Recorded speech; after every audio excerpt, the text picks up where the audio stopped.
There he goes again. That's huge. That's on the roof. Welcome to Dean at Stumps, the cricket encyclopedia. The Sri Lankans are stunned. The Zimbabweans are jubilant. Look what that means to them. The first ever series victory against Sri Lanka. Hello and welcome to the Dean at Stumps podcast. My name is Dean du Plessis and it is great to be with you as always. Now, you remember in the last podcast, we started to investigate the Alistair Campbell High Performance Program. And if I say investigate, I simply mean we started to talk about it and to see exactly what it is that they had to offer. So we had insights from Alistair Campbell, as well as a fantastic and fascinating interview about the captaincy. So stick around because we will conclude with Alistair Campbell when he talks about that wonderful tour that England had against Zimbabwe in 1996, that wonderful series win. But I was also able to catch up with Gary Brent, and Gary has been an incredibly loyal servant to Zimbabwe cricket, both on and off the field for many years. He was successful as a coach with the franchise side, the Mountaineers, who are based up in Mutare, of course, in the eastern part of Zimbabwe. And he's now going to be the head coach of the Alistair Campbell High Performance Program, the Rangers, to try and shorten that because that is a real mouthful. Well, naturally, Gary Brent is very excited as to what lies ahead. Oh, Dup, it's great to chat to you again. Yes, I cannot wait. It's very, very exciting times, and yeah, I just hopefully the weather can settle a little bit. I know we need the rain, but we'd love to play some cricket. It's always a difficult one because I say if you want to have rain, organise a cricket match and make sure that you're about to start playing cricket, and then you'll get the rains. All too true. It's amazing how as we're about to start the season, so the rainy season starts. Speaking of which, do you have any idea as to when the season will be starting? From what I gather, it'll probably be starting early December. And hopefully we'll get the 2 rounds of Logan Cup in early January as well. So that's the hope. Okay, right. So we wait with bated breath and huge anticipation. Right.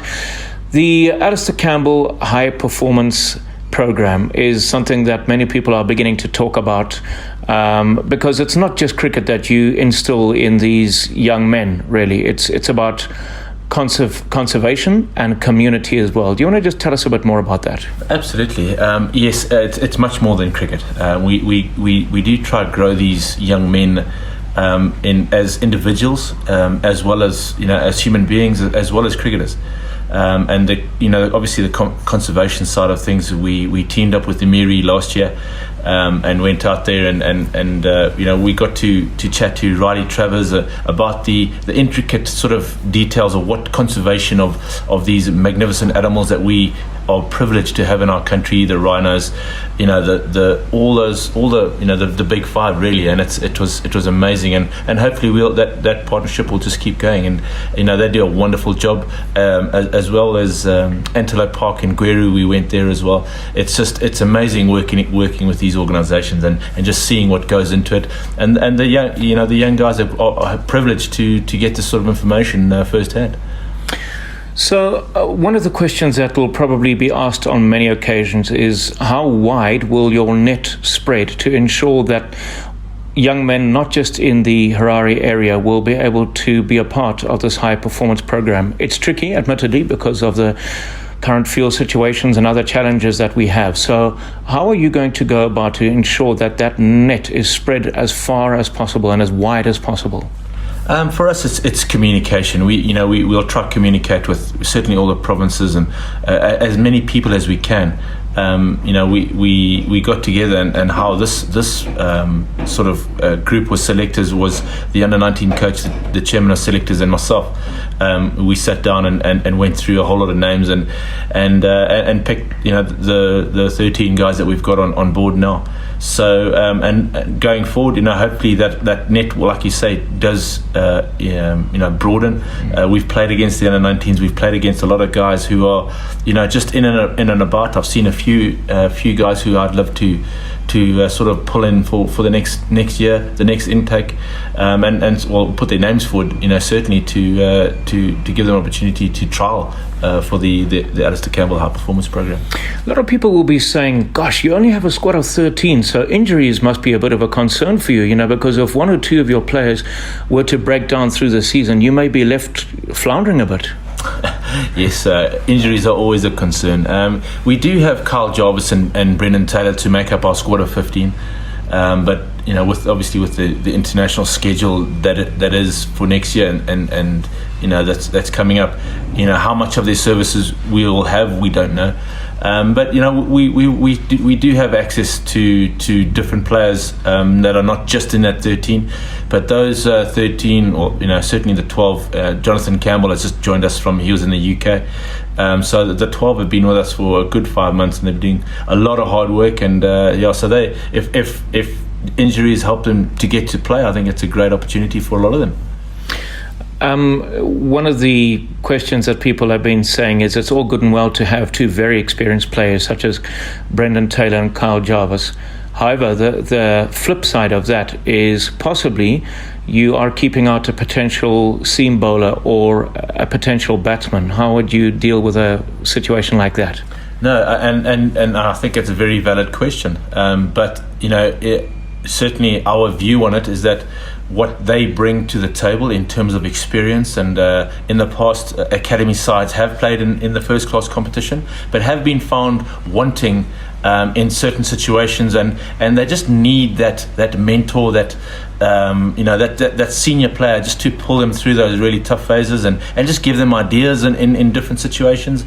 And I mean, you just can't ask for better mentors, really. I mean, both of them have played county cricket, both of them have played international cricket, and so any situation that'll arise in our first class setup in any of the competitions, they've been there, done that, got the t-shirt, so, and they can give these young guys the wherewithal, but on the field where it matters most. You can do as much coaching as you like, but when in the heat of battle, that's when these guys have got to think for themselves. They've got to do all these things for themselves, and so a coach's role is we can't be on the field for them, but we've got these two mentors who will be on the field for them, and I just think that way outweighs maybe bringing in two other guys, because what these guys will learn just playing with and alongside, I think will be amazing.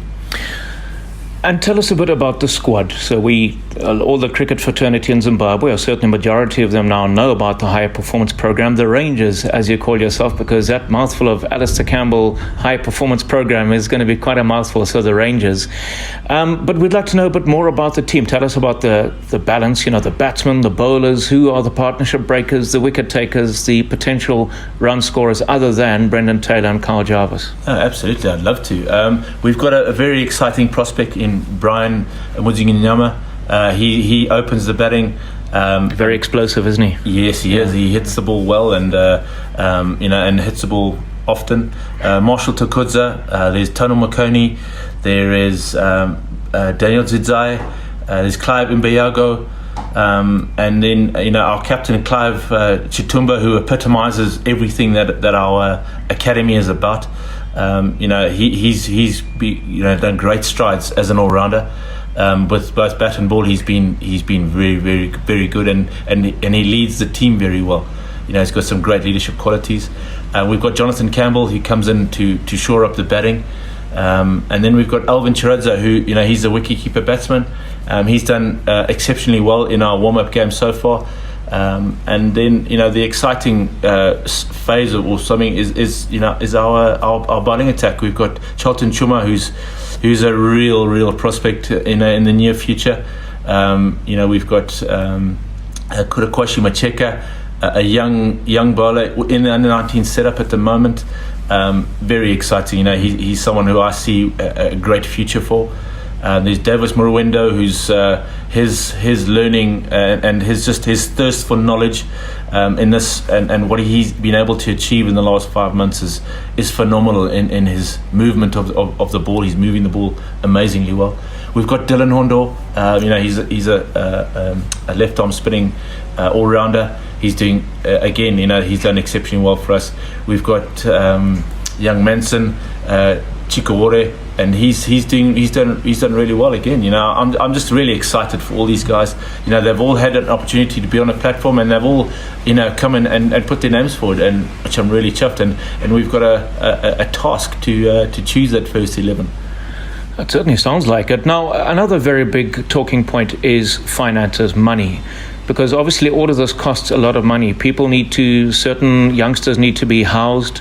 They need to be looked after in terms of ensuring that they eat well. There's cricket equipment. I mean, Zimbabwe Cricket have very graciously allowed this high-performance program to be a part of the setup, but I doubt very much that they are contributing as much as we would like. So how does this all come about? Who is behind ensuring that tummies are fed and people are looked after and everything else that associates a good high-performance program such as this? No, well, this group of guys is actually the Zimbabwean Academy that's been outsourced to us, and so Zimbabwe Cricket do fund that. Obviously, with the challenge that you know, with the ICC problems that we've had, that money has dried up, and all kudos to Alistair Campbell himself. You know, he's fundraised. He's got this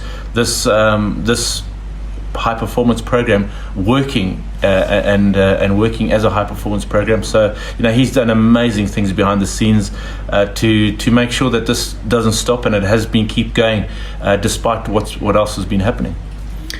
Now, I have known you for many, many years. One of the things that you do not like is just to pitch up, well, certainly when you were a player, you didn't like just pitching up and ensuring that you batted out the 50 overs and survived in the longer formats of the game. You wanted to win, and at times you weren't afraid to lose in order to try and win. Is that going to be instilled into this setup as well? Very much so.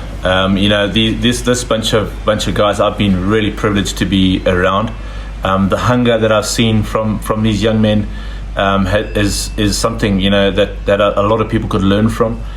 It's just been, like I said, an absolute privilege to be around them, and it's their wanting to win is going to be much more than mine, I think. And you know, there is this amazing hunger, and I like I said, I can't wait for the season to start, because we're not here just to fill up numbers. We definitely had to compete at a very high level.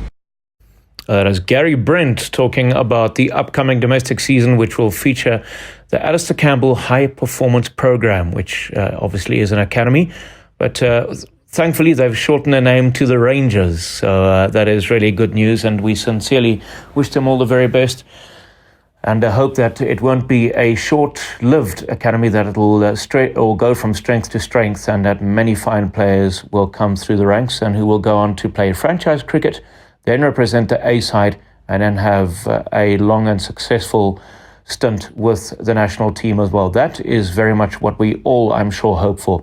Now then, you will also remember Alistair Campbell having a few things to say about his initiative, but then he also spoke about captaining the team, what it is like to captain the team, and some of the highs and some of the interesting things. You remember he spoke about an incident they had in Sri Lanka, where a couple of the players got caught up in riptides, and then there was also the tour that England had to Zimbabwe in 1996. So we've seen an England side tour Zimbabwe in 1990. We saw many a county side then tour Zimbabwe afterwards as they prepared for their pre-season.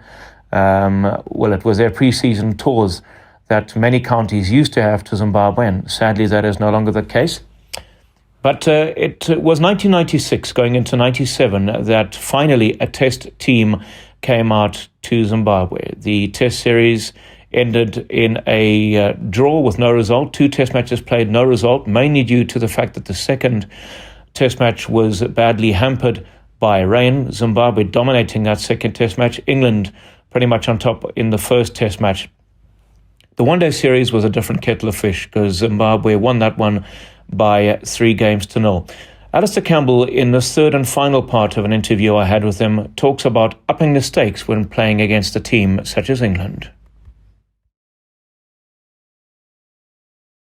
Yeah, it's an interesting one. That I think playing against England always ups the stakes insofar as the scrutiny and what comes with the series against England. So I think it did get everybody's attention, not only the players but the public as well. And for us, it was come on guys, this is a chance to showcase what we can do. Let's try and put them under pressure early on and get amongst them, because a few of them already were sulking a bit, and they weren't making the most of Zimbabwe and the hospitality, and I think they were getting a bit of flack off the field as well. So, it started off with the 2 test matches, if I'm correct, and the one in Bulawayo. That's when it really kicked off, with the tied game in Bulawayo, or the drawn game in Bulawayo, where we were bowling wide outside the off stump, and obviously they couldn't reach it. And I think the laws of the game changed after that, insofar as the wide is concerned, because of that particular test match. And that's also was where Bumble Lloyd made his famous remarks of "we flippin' murdered him." Yeah. And I remember in Bulawayo walking into at the Holiday Inn, walking into the bar after the game, and I was talking to somebody. I had no idea, but most of the Barmy Army were in there. And as I walked in the door there, those of you who've been there, it's sort of those swinging saloon type doors, and I walked in there and sort of could hear a pin drop, and then they started belting out that "you bowl wide, you bowl wides," and a few other derogatory statements. But after that, it was all good. There was a bit of laughter, and we had a beverage, and things were okay.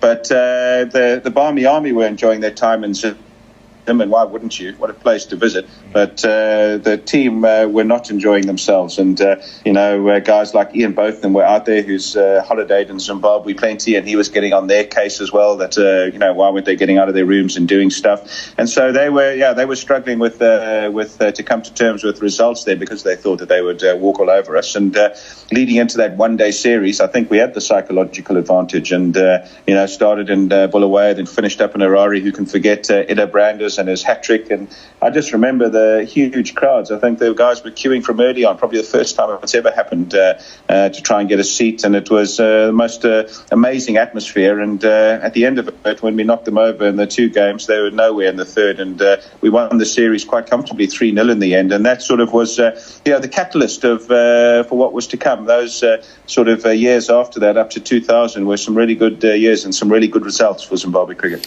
Yeah, absolutely. I mean, a couple of years later, then Zimbabwe are able to beat India in a test match, a one-off test match, which was good. But that England series, to me, I think was just so amazing, because what everybody seemed to be able to do is, if everybody backed, the one backed the other up very nicely. So, for example, if Grant Flower got out, and I'm specifically referring to the one-day series, if Grant Flower got out early, Bundawala, who opened the batting with him in that series and did so on the tour to South Africa as well, he would then step up to the plate. And if both openers got out, then suddenly yourself and Andy Flower would be involved in big partnerships. And it was the same with the bowling. His streak wasn't quite at his best. There were times when he bowled well, but if you remember, he was struggling to try to still recover from an injury, and Edo Brandis then stepped in and filled the breach and did it. And to me, that seemed like the most amazing team spirit and teamwork amongst the players as well, which I guess is what you'll always get from a team who don't necessarily have the superstars like the bigger teams would have. Real teamwork seemed to also be a part of the success of Zimbabwe. Yeah, not only teamwork, but I think we were good mates as well. A lot of other teams are sort of assembled before a tour. They play for their different provinces, so they don't live in each other's pockets. And I think at that stage, we all knew each other so well. So it wasn't just camaraderie, but there were some really good friendships, really good bonding, and there was a real desire to do well, not only for each other, but for the country as well. So I think that, there were a lot of little good off the field things that were happening, and when you've got a sort of a team that is gelling, that is bonding, when you have results that are going your way as well, then obviously you can play with a bit more freedom. You can explore the real avenues of getting better, and we started doing that. And Dave Houghton and Andy Flower were instrumental insofar as the batting is concerned, to take us to another level on how we play spin, how we go about sort of improving our one-day cricket and test match cricket as well. So we really started exploring ways of getting better, which was it was nice to be part of that sort of process. Did you enjoy batting at number 3? So you made your debut, certainly your test debut at number 3, and then there was a time when you were up and down the order, and sometimes you'd be opening the batting, sometimes you'd be at number 5 or number 6. What was the spot? And even if it doesn't necessarily make the runs there, which position did you enjoy batting the most?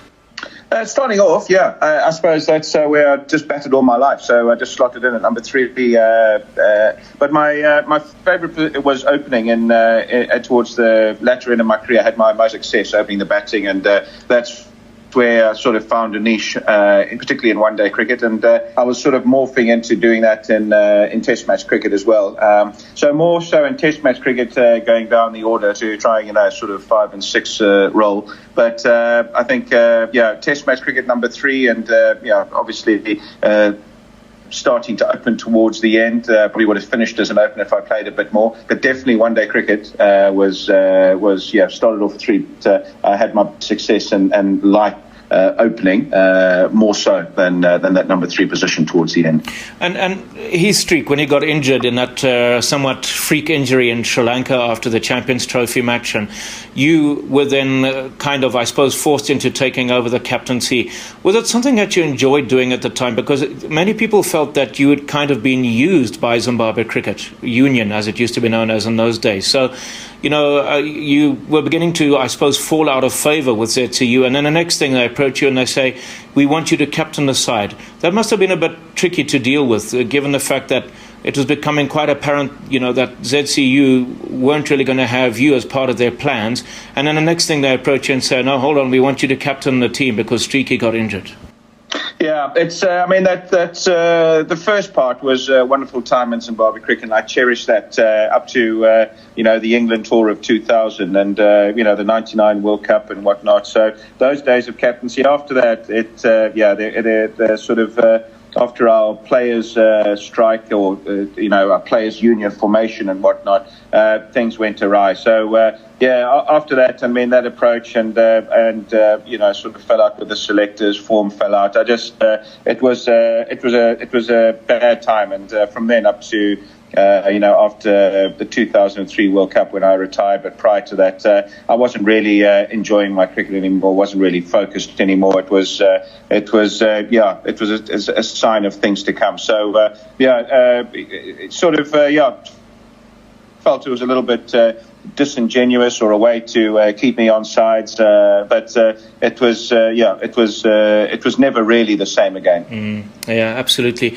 So as we conclude, Alastair, is there anything in particular that you'd like to, I suppose, emphasize to the upcoming cricketers here in Zimbabwe? Times are tough, and who knows what the future will hold. They may get better, they may get worse, we don't know. But at the end of the day, there is still so much potential here in this country of ours in terms of infrastructure, in terms of ensuring that cricket is still kept alive. So what would you say to those who are beginning to feel that, well, maybe there's no sign of the domestic season, maybe I should ply my trade in Australia or wherever I can play club cricket, and who knows what that may lead to? Because that must be a bit of a concern for you as well, where suddenly your academy has some talented players, and the next thing, before you know it, they're off playing grade cricket or club cricket in Australia, which would be a very big setback, not only for you, but for the entire cricket fraternity in Zimbabwe. Yeah, that's it's so easy in life to be a naysayer, and I think that insofar as Zimbabwe cricket is concerned, it's had so many ups and downs and problems and well documented that it's very easy to wash your hands of the whole situation. But the bottom line is that Zimbabwe cricket is still part of ICC membership. It's still up there in the top tier. Still gets a lot of money that's paid through a grant from the ICC. I think around about $80 million over an 8-year period. So there's plenty coming in, and there's plenty to work with. It's just about Zimbabwe cricket, the board, the executive and the players finding a way to make sure that Zimbabwe cricket can progress and keep pace with the rest of the world. And that's the key, to keep pace with the rest of the world, because at the moment Afghanistan is flying. Ireland have been given test status. All those associate members are coming through. They putting money into their infrastructure. So the likes of Holland that have just won the qualifier, the likes of sort of Hong Kong. I mean, just now I know that a few of the senior players weren't playing, but Zimbabwe lost to Singapore. That goes down as a list A game, regardless of who was on the field for Zimbabwe. But against Singapore, we should be able to play a side that's resting some of the senior players and still beat them, but we didn't beat them. So, there's a time to take stock, and we really need to focus on the grassroots and what's coming through and put some resources in that sort of direction, because